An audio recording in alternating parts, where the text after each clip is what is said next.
Bible विस्तार से। आप सबका बाइबल विस्तार से में स्वागत है। धर्म ग्रंथ का ज्ञान हमें ईश्वर के नजदीक पहुंचाता है। धर्म ग्रंथ कहता है कि ईश्वर ने इंसान को बनाया ताकि वो ईश्वर को जान सके और एक रिश्ता बना सके। इसके लिए धर्म ग्रंथ को जानना जरूरी है। यही हमारी कोशिश है कि हम ईश्वर के ज्ञान में बढ़ें। बाइबल विस्तार से में हम पहले नए विधान से शुरू करेंगे। शुरू करने से पहले आइए हम ईश्वर से प्रार्थना करें। हे ईश्वर, हम आपका वचन पढ़ने जा रहे हैं। हमारे मन की आंखें खोलें ताकि हम प्रभु आपको जान सकें और एक आध्यात्मिक जीवन जिए आपके वचन के अनुसार। यह हम मांगते हैं प्रभु यीशु के नाम, आमीन। आज हम संत मार्कुस का सुसमाचार का अध्याय 9 पढ़ेंगे। अध्याय 8 में हमने प्रभु द्वारा 4000 अन्य जातियों को रोटी खिलाना, एक अंधे को ठीक करना, प्रभु द्वारा उनके दुख भोग की बात बताई गई। अध्याय 9 में प्रभु की ईश्वरीय व्यक्तित्व बहुत सशक्त तरीके से नजर आएगी। आइए प्रभु का वचन प्रार्थना पूर्ण पढ़ें। संत मार्कुस का सुसमाचार का अध्याय 9 वचन 1। ईसा ने यह भी कहा, मैं तुमसे ये कहता हूँ, यहाँ कुछ ऐसे विद्यमान हैं जो तब तक नहीं मरेंगे जब तक वे ईश्वर का राज्य सामर्थ्य के साथ आया हुआ ना देख लें। अध्याय की शुरुआत वास्तव में पिछले अध्याय का हिस्सा है। बाइबल में पहले अध्याय और वचनों की संख्या नहीं होती थी। बाइबल को आसानी से पढ़ने और अध्ययन करने के लिए स्टीफन लैंगटन ने बाइबल को अध्यायों में 13वीं शताब्दी में किया। जो प्रभु ने यहाँ बोला वो बाइबल के पंडितों को विचलित करता है। क्या यह बात प्रभु के अंतिम न्याय का है या यह प्रभु के रूपांतरण जो प्रभु के शिष्य देखेंगे वो है? लेकिन हमें प्रभु ने अध्याय 8 के अंतिम भाग में जो बोला उससे निष्कर्ष निकालना चाहिए। प्रभु यहाँ बोल रहे हैं कि प्रभु का राज्य इन शिष्यों के जीवन काल में इन्हें देखने को मिलेगा। कलीसिया की स्थापना और अद्भुत कार्य जो शिष्यों ने अपने जीवन काल में प्रभु के मृत्यु और पुनरुत्थान के बाद देखा, बावजूद रोम के अत्याचारों के बावजूद कलीसिया शक्ति के साथ बढ़ती गई। सुसमाचार का फैलना पूरे रोमन साम्राज्य और जो चमत्कार किए गए, इतने अत्याचारों के बावजूद ईश्वर के राज्य को दिखाता है। वचन 2 से 8। ईसा का रूपांतरण। 6 दिन बाद ईसा ने पेतरुस, याकूब और योहन को अपने साथ ले लिया और वह उन्हें एक ऊंचे पहाड़ पर एकांत में ले चले। उनके सामने ही ईसा का रूपांतरण हो गया। उनके वस्त्र ऐसे चमकीले और उजले हो गए कि दुनिया की कोई भी धोबी उन्हें उतना उजला नहीं कर सकता। शिष्यों को एलियास और मूसा दिखाई दिए। वे ईसा के साथ बातचीत कर रहे थे। उस समय पेतरुस ने ईसा से कहा, गुरुवर, यहाँ होना हमारे लिए कितना अच्छा है। हम 3 तंबू खड़ा कर दें, एक आपके लिए, एक मूसा और एक इलियास के लिए। उसकी समझ में नहीं आ रहा था कि यह क्या कहे, क्योंकि वे सब बहुत डर गए थे। तब एक बादल आकर उन पर छा गया और उस बादल में से यह वाणी सुनाई दी, यह मेरा प्रिय पुत्र है, इसकी सुनो। इसके तुरंत बाद जब शिष्यों ने अपने चारों ओर दृष्टि दौड़ाई तो उन्हें ईसा के सिवा और कोई नहीं दिखलाई पड़ा। हम यहाँ संत मार्कुस के सुसमाचार का मुख्य भाग देखेंगे। प्रभु के दुख भोग की बात सुनकर शिष्यों में एक दुख था। अब प्रभु उन्हें अपना ईश्वरीय वैभव दिखाना चाहते हैं। प्रभु का ईश्वरीय वैभव और तेजस जो प्रभु के इंसानी शरीर ने ढक रखा था वह अभी दिखाई देगा। अब 6 दिन बाद प्रभु 3 शिष्यों जो प्रभु के बहुत नजदीक थे उनको लेकर पहाड़ पर गए।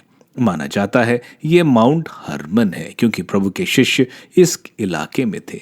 कुछ बाइबल पंडित इसको माउंट टाबोर जो गलीली में है उसे मानते हैं। जिस तरह से ईश्वर की उपस्थिति इजरायलियों ने पहाड़ पर बादल, गर्जन और बिजली से की थी, यह तीनों संत पेत्रुस, संत याकूब और संत योहन को प्रभु का रूपांतरित चेहरा देखेंगे। यहाँ हम प्रभु को रूपांतरित देखते हैं। इन तीनों शिष्यों के सामने उनको ईश्वर पुत्र का वैभव देखने को मिलता है। उनके कपड़े दूध से भी सफेद हैं। इस बात की पुष्टि संत पेतरुस दूसरे पेतरुस के पत्र के अध्याय 1 वचन 16 में करते हैं, और संत योहन के सुसमाचार के अध्याय 1 वचन 14 में करते हैं, और बता रहे हैं कि वे इस ईश्वरी वैभव की चश्मदीद गवाह हैं। इस रूपांतरण के साथ वे मूसा और एलीजा को भी प्रभु के साथ देखते हैं। मूसा जिन्होंने नियम दिए और एलीजा जो चमत्कारियों के नबी थे। मूसा की मृत्यु हुई थी, लेकिन यहूदी कहावतों के अनुसार मूसा का शरीर स्वर्ग ले जाया गया था। उसी तरह एलीजा की मृत्यु नहीं हुई थी, उसे अग्नि के रक्त पर स्वर्ग ले जाया गया था। ये दोनों मिलकर यानी नियम और नबी पुराना विधान को पूर्ण करते हैं। मूसा और एलीजा की उपस्थिति और उनका प्रभु से बातचीत ये बता रहा है कि पुराना विधान प्रभु के नए विधान का उद्घाटन करता है। नया विधान पुराने विधान को समाप्त नहीं बल्कि पूर्ण करने के लिए आया है। संत पेतरुस इस भव्य दर्शन से इस अनुभव को बढ़ाने के लिए वहां 3 झोपड़ी बनाने को बोलते हैं। ये झोपड़ियां Israel feast of the tabernacle, जो इज़राइलियों के 40 वर्ष मरुभूमि में तंबुओं में रहने को याद दिलाता है। वो प्रभु को मूसा और एलीजा को एक ही स्तर में रखते हैं। उन्हें यह नहीं मालूम था प्रभु तो ईश्वर पुत्र हैं और मूसा और एलीजा तो सेवक हैं। इसके बाद हम देखते हैं बादल का आना। बादल ईश्वर की उपस्थिति को प्रकट करता है, जो हमने निर्गमन ग्रंथ के अध्याय 19 वचन 9 से 16 में देखा है। वहीं जो बादल प्रभु के तंबू को ढकता है। अब प्रभु का बादल का ढकना यह बताता है कि प्रभु में ईश्वर की उपस्थिति है। हम यहाँ जैसे प्रभु का बपतिस्मा के समय देखा था, पिता परमेश्वर और पवित्र आत्मा की उपस्थिति, यहाँ पर भी हम ईश्वर पुत्र पिता परमेश्वर को ईश्वर बादलों से बोलते हैं, और बादल जो पवित्र आत्मा का प्रतीक है। हम यहाँ पिता परमेश्वर की आवाज सुनते हैं, जो तीनों शिष्यों भी सुनते हैं। परमेश्वर कह रहे हैं कि प्रभु उनके प्रिय पुत्र हैं, उनकी सुनो। प्रभु को पुत्र बोला जा रहा है, ना कि मूसा या एलीजा को, जो निर्गमन ग्रंथ के अध्याय 18 वचन 15 में बोला गया है। तीनों शिष्यों को बोला जा रहा है कि प्रभु की सुनो। प्रभु ही वो नबी हैं जिनके बारे में पुराने विधान में बोला गया है। अगर वे प्रभु को सुनेंगे तो एक दिन वे भी रूपांतरित होंगे। अब अचानक शिष्य प्रभु को अकेला पाते हैं। मूसा और एलीजा ने अपना लक्ष्य पूरा कर दिया। अब प्रभु है जो अपना लक्ष्य पूरा करेंगे। वचन 9 से 13, एलीशिया की समस्या। ईसा ने पहाड़ से उतरते समय उन्हें आदेश दिया कि जब तक मानव पुत्र मृतकों में से ना जी उठे, तब तक तुम लोगों ने जो देखा है उसकी चर्चा किसी से नहीं करोगे। उन्होंने ईसा की यह बात मान ली, परंतु वे आपस में विचार विमर्श करते थे कि मृतकों में से जी उठने का अर्थ क्या हो सकता है। उन्होंने ईसा से पूछा, शास्त्री ये क्यों कहते हैं कि पहले एलियास को आना होगा? ईसा ने उत्तर दिया, एलियास अवश्य पहले सब ठीक करने आता है, फिर मानव पुत्र के विषय में यह क्यों लिखा है कि वह बहुत दुख उठाएगा और तिरस्कृत किया जाएगा। मैं तुमसे कहता हूं, एलियास आ चुका है और उसके विषय में जैसा लिखा है उन्होंने उसके साथ वैसा ही मनमाना व्यवहार किया है। प्रभु यहाँ पहाड़ से उतरते समय शिष्यों को बोलते हैं कि रूपांतरण की बात किसी को नहीं बताएं जब तक प्रभु मृत्यु से नहीं जी उठेंगे। प्रभु का वैभव प्रभु के पीड़ा सहन के साथ है। शिष्य मृत्यु से जी उठने की बात नहीं समझ पाए। वे सोच रहे थे जो डैनियल के ग्रंथ के अध्याय 12, 13 वचन 2 और 13 अंतिम न्याय के समय है। क्या प्रभु यह तो नहीं बोल रहे हैं? क्या प्रभु को जैसे एलीजा को रथ पर बिना मृत्यु के ले गए वो तो नहीं होगा? धर्म ग्रंथ में मलाकी के ग्रंथ के अध्याय 3 वचन 23-24 में हम देखते हैं कि कहा गया है कि अंतिम समय से पहले जो पिता का हृदय बच्चों की तरफ और बच्चों का हृदय पिता की तरफ मुड़ेगा। शिष्य पूछना चाहते हैं कि एलीजा आने वाले हैं तो वो कहाँ है। प्रभु उनको बता रहे हैं कि एलीजा जरूर आएंगे सब कुछ ठीक करने के लिए। एलीजा जो लोगों को पछतावे और पारिवारिक बंधनों को सही करने। यहाँ प्रभु मानव पुत्र के दुख भोग की बात कर रहे हैं जो ईसाइयाह के ग्रंथ के अध्याय 53 वचन 3 में लिखा है। प्रभु यहाँ फिर बता रहे हैं कि एलीजा तो आ गए हैं जो संत यूहन्ना बपतिस्ता है एलीजा के मनोभाव में, लेकिन यह चीज लोगों से छुपी हुई है जैसे प्रभु की असली पहचान छुपी है जो प्रभु के पुनरुत्थान के बाद व्यक्त होगा। प्रभु शिष्यों को धर्म ग्रंथ का सही निष्कर्ष निकालने की बात कर रहे हैं। जैसे एलीजा पर जेजबेल और राजा आहाब ने घोर अत्याचार किया था, वैसे ही हमने देखा संत यूहन्ना बपतिस्ता पर हेरोदियस और हेरोद एंटिपस ने मृत्यु के घाट उतारा। यूहन्ना बपतिस्ता की अचानक मृत्यु उनके मिशन को उनसे दूर नहीं किया, लेकिन वो दिखा रहा था कि मानव पुत्र के दुख भोग को संकेत कर रहा था। वचन 14 से 29। अबदूतग्रस्त लड़का। जब वे शिष्यों के पास लौटे तो उन्होंने देखा कि बहुत से लोग उनके चारों ओर इकट्ठे हो गए हैं और कुछ शास्त्री उनसे विवाद कर रहे हैं। ईसा को देखते ही लोग अचंभे में पड़ गए और दौड़ते हुए उन्हें प्रणाम करने आए। ईसा ने उनसे पूछा, तुम लोग इनके साथ क्या विवाद कर रहे हो? भीड़ में से एक ने उत्तर दिया, गुरुवर, मैं अपने बेटे को जो एक गूंगे अपदूत के वश में है आपके पास ले आया हूँ। वह जहाँ कहीं उसे लगता है उसे वहीं पटक देता है और लड़का फेन उगलता है, दांत पीसता है और उसके अंग अकड़ जाते हैं। मैंने आपके शिष्यों से निकालने को कहा परंतु वे ऐसा नहीं कर सके। ईसा ने उत्तर दिया, अविश्वासी पीढ़ी, मैं कब तक तुम्हारे साथ रहूं? कब तक तुम्हें सहता रहूं? उस लड़के को मेरे पास ले आओ। वे उसे ईसा के पास ले आए। ईसा को देखते ही अबदूत ने लड़के को मरोड़ दिया। लड़का गिर गया और फेन उगलता हुआ भूमि पर लौटता रहा। ईसा ने उसके पिता से पूछा, इसे कब से ऐसा हो जाया करता है? उसने उत्तर दिया, बचपन से ही। अबदूत ने इसका विनाश करने के लिए इसे बार बार आग अथवा पानी में डाल दिया है। यदि आप कुछ कर सकें तो हम पर तरस खाकर हमारी सहायता कीजिए। ईसा ने उससे कहा, यदि आप कुछ कर सकें, विश्वास करने के लिए सब कुछ संभव है।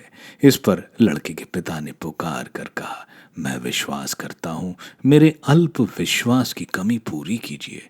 ईसा ने देखा कि भीड़ बढ़ती जा रही है, इसलिए उन्होंने अशुद्ध आत्मा को यह कहते हुए डांटा, बहरे गूंगे आत्मा, मैं तुझे आदेश देता हूँ कि इससे निकल जा और इसमें फिर कभी नहीं घुसना। अबदूत चिल्लाकर और लड़के को मरोड़कर उससे निकल गया। लड़का मुर्दा सा पड़ा रहा, इसलिए बहुत से लोग कहते थे यह मर गया है, परंतु ईसा ने उसका हाथ पकड़कर उसे उठाया और वह खड़ा हो गया। जब ईसा घर पहुंचे तो उनके शिष्य ने एकांत में उनसे पूछा, हम लोग उसे क्यों नहीं निकाल सके? उन्होंने उत्तर दिया, प्रार्थना और उपवास के सिवा और किसी उपाय से यह जाति नहीं निकाली जा सकती है। हम रूपांतरण के बाद प्रभु द्वारा आखिरी अबदूत को निकालना देखते हैं जो मानव जाति को शैतान के बंधनों से छुड़ाने और मृत्यु से पुनरुत्थान का प्रतीक है। जब प्रभु तीनों शिष्यों के साथ पहाड़ से नीचे आते हैं तो एक शोर और लोगों की भीड़ बाकी शिष्यों के पास देखते हैं। प्रभु को जब ये लोग देखते हैं तो चकित होते हैं। शायद उनके चेहरे पर वो ईश्वरीय तेजस था रूपांतरण के बाद, जैसे हमने मूसा के चेहरे पर देखा था प्रभु की उपस्थिति में निर्गमन ग्रंथ के अध्याय 34 वचन 29 और 30 में। लोगों की भीड़ में से एक बोलता है कि वो अपने बेटे को शिष्यों के पास लाया था अबदूत निकालने, लेकिन वे निकाल नहीं पाए। प्रभु के बाकी 9 शिष्य स्वर्ग राज्य का समाचार और चंगाई कर रहे थे, लेकिन प्रभु के शिष्य उस अवधूत को नहीं निकाल पाए थे। हमने देखा था कि प्रभु के पवित्र आत्मा के अभिषेक के बाद तुरंत प्रभु की शैतान से टक्कर हुई। अब रूपांतरण के बाद भी हम प्रभु की अवधूत से टक्कर देखते हैं। उस बालक का पिता बताता है कि उसका बेटा एक गूंगे अवधूत से ग्रस्त है और वह उसको पटक देता है और उसके मुंह से झाग आता है और उसका शरीर अकड़ जाता है। यह शायद आज जो हम मिर्गी देखते हैं उस तरह का था, लेकिन यह अवधूत द्वारा ग्रस्त है। इसका यह मतलब नहीं कि जो भी मिर्गी से पीड़ित है वो अवधूत से ग्रस्त है। प्रभु की उपस्थिति में यह व्यक्ति प्रभु के शिष्यों द्वारा उसके बेटों को ठीक कराने की उम्मीद करता है, लेकिन शिष्य उसको ठीक नहीं कर पाते। प्रभु ये देखकर इनके अविश्वासी बोलते हैं, क्योंकि इतना चमत्कार सब इन लोगों ने देखा, लेकिन फिर भी इनके विश्वास नहीं है। यह फटकार शिष्यों के लिए थी, लेकिन यह फटकार आज भी उतनी ही है, क्योंकि मानव जाति आज भी प्रभु की करुणा और दया पर विश्वास नहीं करती। प्रभु उस बालक को लाने को बोलते हैं, यानी शिष्य बालक को प्रभु को देते हैं। यही रीति आगे भी चलती है कलीसिया में। प्रभु के पास आते ही अवधूत और क्रुद्ध हो गया और उस बच्चे की हालत और खराब हो जाती है, लेकिन प्रभु का अवधूत पर अधिकार कौन रोक सकता है। प्रभु अवधूत को निकालने से पहले पूछते हैं कि उसकी यह हालत कब से है। उसके पिता बोलते हैं बचपन से, जैसे संत बेड बोलते हैं कि बचपन से इसको अवधूत ग्रस्त है। इसके पाप तो नहीं थे, लेकिन पहला पाप जो एडम और ईव ने किया था उसका धब्बा इसमें है। बालक का पिता बताता है कि अवधूत बच्चे को मारने के लिए आग और पानी में फेंक देता था। बच्चे का पिता प्रभु से पूछता है, अगर आप कुछ कर सकें। प्रभु अचंभे में थे, उनकी ताकत पर ये विश्वास नहीं कर रहे हैं, जिनके लिए कुछ भी असंभव नहीं है। प्रभु उसको जवाब देते हैं कि विश्वास करने वाले के लिए सब कुछ संभव है। प्रभु के लिए कुछ भी असंभव नहीं, सिर्फ अविश्वास का पर्दा चीजें होने से रोकती हैं। हम देखते हैं पिता कराता है और कहता है, मैं विश्वास करता हूँ, मेरे अल्प विश्वास की कमी दूर कीजिए। यह बात बताता है कि वो प्रभु पर विश्वास करता है और उसे पूरा विश्वास है कि प्रभु उसके बेटे को ठीक कर देंगे। प्रभु वहां भीड़ देखकर कोई दिखावा नहीं करना चाहते, इसलिए उस अवधूत को निकलने और फिर कभी वापस नहीं आने को बोलते हैं। अवधूत उस बालक को पूरी तरह झंझोर कर निकलता है। वह चाहता था बच्चे को मार दे, लेकिन प्रभु ऐसा होने से रोकते हैं। यह बच्चा मुर्दा सा पड़ा था। लोग उसको मरा समझते हैं, क्योंकि उनमें विश्वास नहीं था। प्रभु उसको हाथ पकड़कर उठाते हैं। शैतान के पंजे से छुड़ाना एक नई जिंदगी और मृत्यु पर विजय है। जब शिष्य प्रभु के साथ होते हैं तो पूछते हैं, प्रभुवर हम क्यों नहीं निकाल पाए अवधूत को? इससे पहले तो वे अवधूतों को निकालते थे। प्रभु का जवाब यह रहा कि वे पूरी तरह प्रभु पर निर्भर नहीं रहे, बल्कि अपने ऊपर निर्भर थे और पुराने फॉर्मूला अवधूत को निकालने का इस्तेमाल कर रहे हैं। इस तरह के अवधूत सिर्फ प्रार्थना से जाएंगे। चंगाई और मुक्ति तभी सफल होगी जब वो पूरी तरह प्रभु पर निर्भर हो। सब प्रार्थना में प्रभु के पास लाई जाए। वचन 30 से 32। दुख भोग और पुनरुत्थान की द्वितीय भविष्यवाणी। वे वहां से चलकर गलीलिया पार कर रहे थे। ईसा नहीं चाहते थे कि किसी को इसका पता चले, क्योंकि वे अपने शिष्यों को शिक्षा दे रहे थे। ईसा ने उनसे कहा, मानव पुत्र मनुष्यों के हवाले कर दिया जाएगा। वह उसे मार डालेंगे और मार डाले जाने के बाद वह तीसरे दिन जी उठेगा। शिष्य बात नहीं समझ पाते थे, किंतु ईसा से प्रश्न करने में उन्हें संकोच होता था। प्रभु अपने शिष्यों के साथ रूपांतरण के बाद गलीली आते हैं। प्रभु नहीं चाहते थे कोई प्रभु को गलीली में होने की बात जाने। प्रभु कोई भीड़ नहीं चाहते। प्रभु यह समय शिष्यों के प्रशिक्षण में बिताना चाहते हैं। साथ साथ शिष्यों का ध्यान दूसरी चीजों पर ना हो, वह प्रभु द्वारा बताई गई चीजों पर ध्यान दे। इस शिक्षा के चरण के दौरान प्रभु दूसरी बार अपनी मृत्यु और पुनरुत्थान की घोषणा करते हैं। यहाँ प्रभु बोल रहे हैं, प्रभु को मनुष्यों के हवाले किया जाएगा। प्रभु ने स्वयं अपने आप को हवाले किया। हालांकि यूदस ने प्रभु को पकड़वाया, लेकिन प्रभु को पिता परमेश्वर ने इनके हवाले करवाया। प्रभु ने पिता परमेश्वर की आज्ञा का पालन किया और अपने आप को हवाले करवाया, जैसा ईसाइया के ग्रंथ के अध्याय 53 में ईश्वर के सेवक के पीड़ा सहन के बारे में बोला गया है। प्रभु को पिता परमेश्वर ने मनुष्यों के हवाले किया हमारे लिए, ताकि पूरी दुनिया बचाई जा सके, जो रोमियो के नाम संत पौलुस के पत्र के अध्याय 8 वचन 32 में बोला गया है। उसने अपने निजी पुत्र को नहीं बचाया, उसने हम सबों के लिए समर्पित कर दिया। प्रभु अपनी मृत्यु की घोषणा के साथ अपनी विजय पुनरुत्थान के बारे में भी बता रहे हैं। इस बार संत पेतरुस और अन्य शिष्य कुछ नहीं बोलते, जैसे कलीसिया के पूर्व पिता बोलते हैं कि शिष्य बहुत दुख में थे इस बात को सुनकर, इसलिए वे कुछ बोल नहीं पाए। वे प्रभु के सामर्थ्य को जानते थे, इसलिए वो इस बात को समझ नहीं पा रहे थे। वचन 33 से 37, स्वर्गराज में बड़ा कौन? वे कफरनहूम आए। घर पहुंचकर ईसा ने शिष्यों से पूछा, तुम लोग रास्ते में किस विषय पर विवाद कर रहे थे? वे चुप रह गए, क्योंकि उन्होंने रास्ते में इस पर वाद विवाद किया था कि हम में सबसे बड़ा कौन है। ईसा बैठ गए और 12 को बुलाकर उन्होंने उनसे कहा, जो पहला होना चाहता है वह सबसे पिछला और सबका सेवक बने।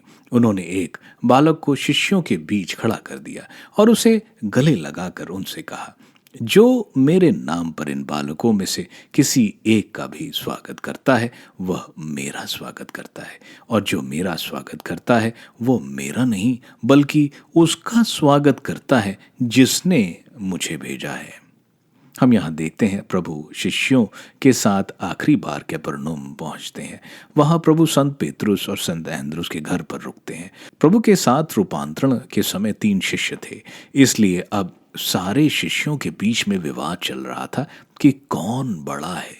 यह बातचीत रास्ते में चल रही थी। प्रभु को सब मालूम था, इसलिए घर पहुंचकर प्रभु पूछते हैं कि बहस किस बात पर हो रही थी। शिष्य चुप हो जाते हैं, शायद शर्म से, क्योंकि इससे पहले प्रभु ने बताया था कि वो मार दिए जाएंगे। उसके बावजूद ये शिष्य आपस में कौन बड़ा है के ऊपर इतना तर्क वितर्क कर रहे थे। ये यहाँ इंसानी स्वभाव भी दिखाता है कि जैसी भी स्थिति हो, मनुष्य यह देखता है कि उसे सबसे अच्छा क्या मिल रहा है।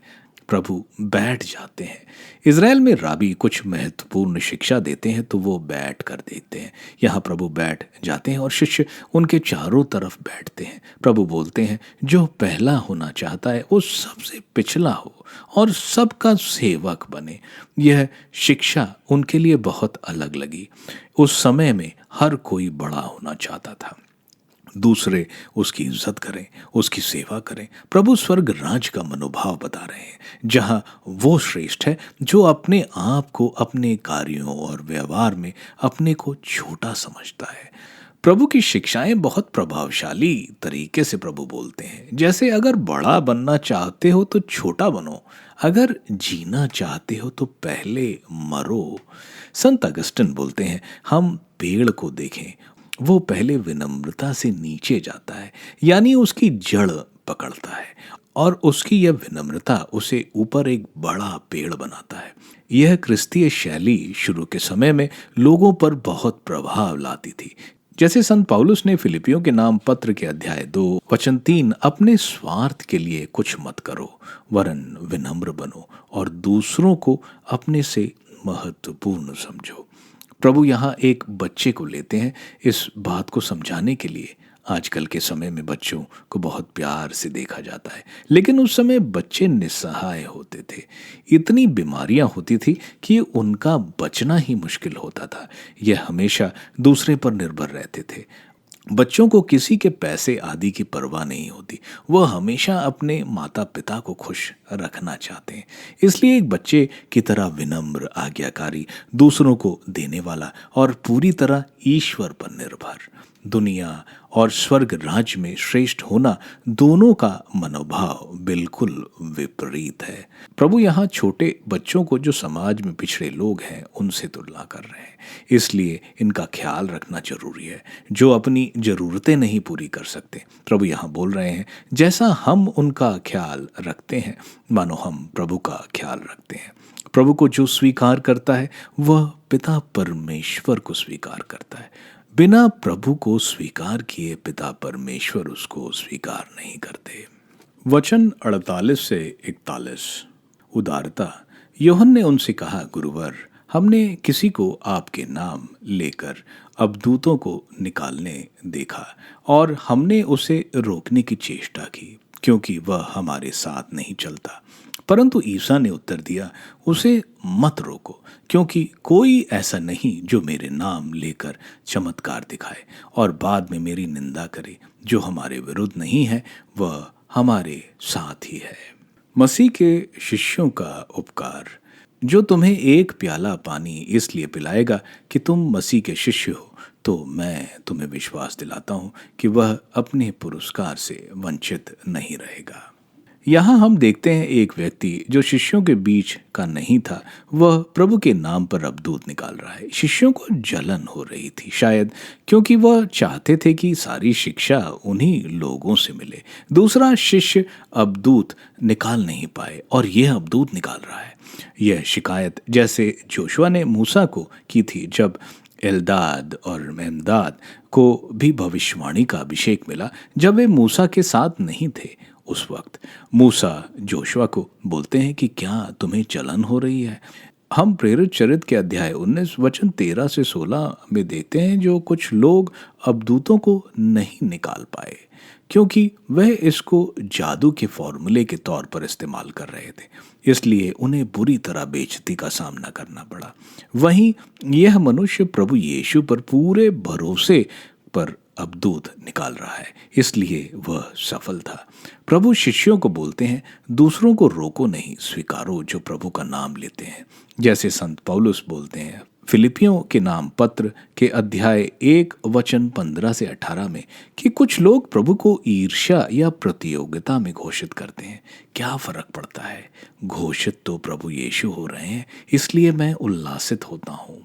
अबदूत निकालना प्रभु के नाम पर प्रभु के नाम का आदर करने के बराबर है। जो हमारे विरुद्ध नहीं है वह हमारे साथ है। वेटिकन काउंसिल 2 के बाद कैथोलिक कलीसिया बाकी क्रिस्तीय समुदाय के साथ सौहार्द बनाए और प्रभु के कार्य में एकता में कार्य करने के प्रयत्न करती है।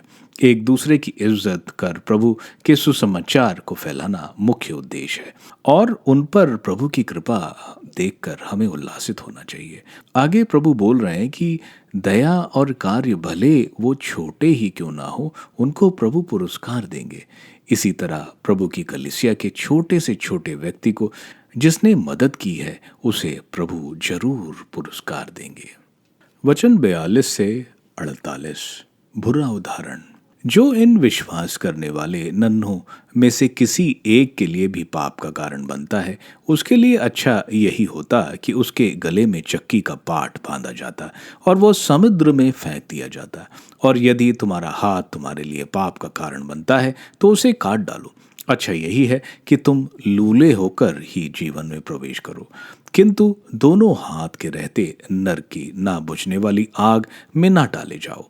और यदि तुम्हारा पैर तुम्हारे लिए पाप का कारण बनता है तो उसे काट डालो। अच्छा यही है कि तुम लंगड़े होकर जीवन में प्रवेश करो, किंतु दोनों पैर के रहते नरक में नहीं डाले जाओ। और यदि तुम्हारी आंख तुम्हारे लिए पाप का कारण बनती है तो उसे निकाल दो। अच्छा यही है कि तुम काने होकर ही ईश्वर के राज्य में प्रवेश करो, किंतु दोनों आंख के रहते नरक में ना डाले जाओ, जहां उनमें पड़ा हुआ कीड़ा नहीं मरता और आग नहीं बुझती। यहाँ हम देखते हैं प्रभु कितनी गंभीरता के साथ पाप को देखते हैं। अगर प्रभु छोटे से छोटे कार्यों को पुरस्कार देते हैं तो प्रभु पाप को भी बड़ी गंभीरता से लेते हैं। प्रभु यहाँ बोल रहे हैं, जो भोले भाले लोग प्रभु में विश्वास करते हैं उनको जो पाप में गिराते हैं, प्रभु बोल रहे हैं उसको चक्की का पत्थर से बांधकर समुद्र में फेंकना चाहिए। इज़राइल में लोग खेती करते हैं। गेहूं को पीसने के लिए बड़े पत्थर होते थे, जिसको पलटने के लिए जानवर इस्तेमाल करे जाते थे, क्योंकि वे इतने भारी थे। प्रभु इन चक्की के पत्थरों से बांधकर उन पापियों को समुद्र में फेंकने की बात कर रहे हैं। जैसे मीका के ग्रंथ में बोला गया है, ईश्वर हमारे पाप समुद्र की गहराई में डाल देगा। इसी तरह यह पापी की बात भी करी जा रही है। आगे प्रभु पाप को अपने अपने जीवन से काट कर फेंकने की बात कर रहे हैं। जो भी अंग हमें पाप कराता है उसे काट कर फेंक दो। यहूदी अपने शरीर को ईश्वर का दान मानते हैं। वे हाथ, पैर, बाल, कोई भी शरीर के साथ कुछ टाटू आदि या उसके साथ कोई कार्रवाई नहीं करते। प्रभु का यहाँ कहना, अपने उस शरीर के हिस्से को काट कर फेंक दो जो पाप करता है, इनको अचंभे में शायद डाल दिया होगा। अच्छा यह है कि हम एक कम अंग के साथ स्वर्ग जाएं, ना कि सारे अंग के साथ नरक की आग में जाएं। प्रभु यहाँ नरक की आग यानी गहना की आग में ना डाले जाओ कि उसके बारे में बोल रहे हैं। गहना एक घाटी थी जहाँ इजरायलियों ने घोर पाप किया और उन्होंने अपने बच्चों को मोलोक देवता को बलि चढ़ाई, जो यिर्मयाह के ग्रंथ के अध्याय 7 वचन 31 में लिखा है। राजा योआश के समय गहना के स्थान को खत्म किया गया। उस स्थान पर यरूशलेम नगर का पूरा कूड़ा डाला जाता, इस कूड़े में आग लगाई जाती, लेकिन वो कभी बुझती नहीं, क्योंकि रोज नया कूड़ा फेंका जाता था उस जगह। साथ साथ जो जानवर आदि मरे होते थे उन्हें भी यहाँ डाला जाता है, जहाँ कीड़े इन मृत शरीरों पर काटते रहते।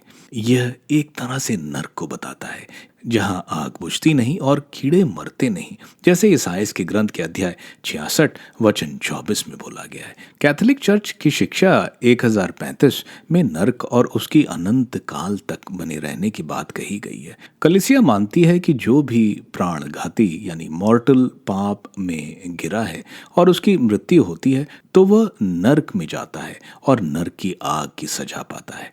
नरक की सजा वास्तव में प्रभु से दूरी की है, जो मनुष्य को खुशी और जीवन देते हैं, जिसके लिए उसकी सृष्टि की गई है। दुख की बात है कि आजकल कलीसिया में पाप के विषय में इतना बोला नहीं जाता। यह सबसे महत्वपूर्ण बात है। हमारे जीवन की प्रभु की इच्छा है कि हम सब अनंत जीवन पाए, लेकिन जब हम प्रभु की नहीं अपनी इच्छा करते हैं तो प्रभु को कहना पड़ता है, तुम्हारी इच्छा पूरी हो, नरक की आग।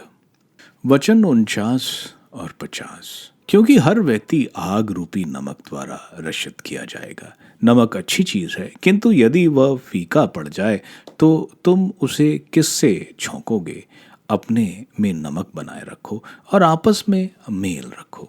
इस अंतिम भाग में प्रभु नमक के बारे में बोल रहे हैं।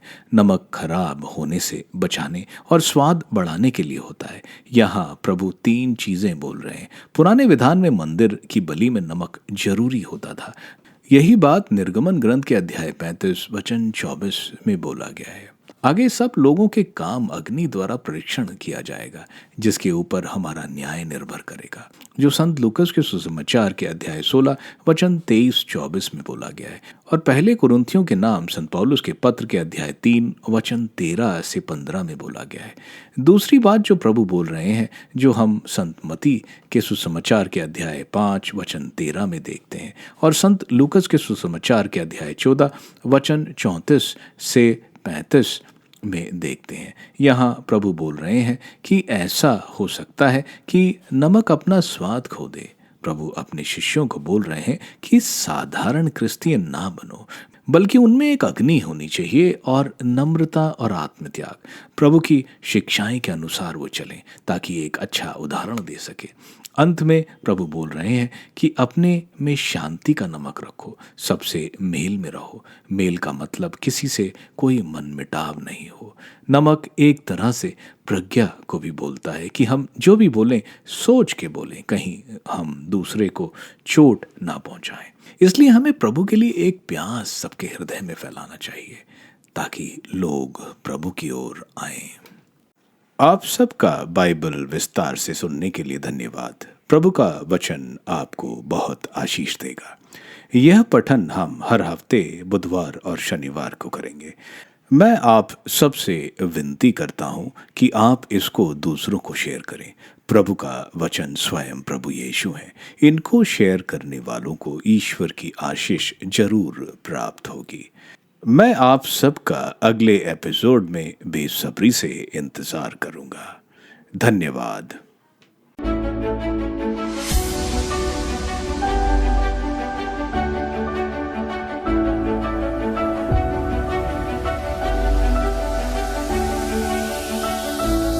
बाइबल विस्तार से।